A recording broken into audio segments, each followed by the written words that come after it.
10.000 milj od Jeruzalema, Izrael vzpostavlja novo diplomatsko prisotnost na Pacifiku. Zunanji minister Gideon Sar je uradno odprl prvo izraelsko veleposlaništvo na Fidžiju, s čimer se začenja novo poglavje v odnosih med državama.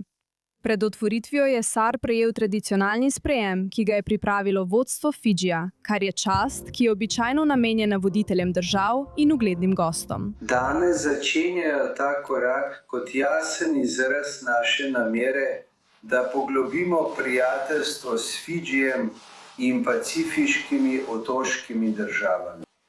Obisk je vključeval vrsto srečanj z najvišjimi uradniki Fidžija, vključno s predsednikom Nakama Lolebalom in predsednikom vlade Sitivenijem Rabuko. Državi sta podpisali tudi sporazume, namenjene razširitvi sodelovanja na področjih, kot so diplomacija, razvoj in nacionalna varnost.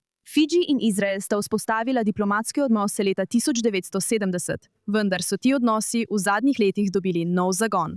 Odprtje veleposlaništva sledi manj kot leto dni potem, ko je Fidži septembra 2025 odprl svoje veleposlaništvo v Jeruzalemu in tako postal 7. država na svetu, ki ima svoje veleposlaništvo v izraelski prestolnici, medtem ko večina držav še naprej ohranja svoje veleposlaništva v Tel Avivu. Po njihovem solzatem obdobju naših odnosov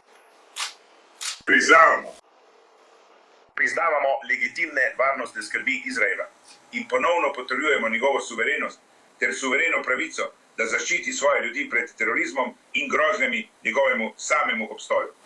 Sar je pohvalila dosledno podporo Fidžija Izraelu na mednarodnih forumih, vključno s podporo izraelskim stališčem na meddržavnem sodišču. Toda poleg samega Fidžija ima nova misija širši strateški pomen. V glavnem mestu Suva bo veleposlaništvo služilo kot izraelsko regionalno središče za velik del Pacifika, ter pomagalo krepiti vezi ne le s Fidžijem, ampak tudi z drugimi otoškimi državami v regiji. In za dve državi, ki jo ločujejo oceani in celine, njuni voditelji pravijo, da se njun odnos šele začenja.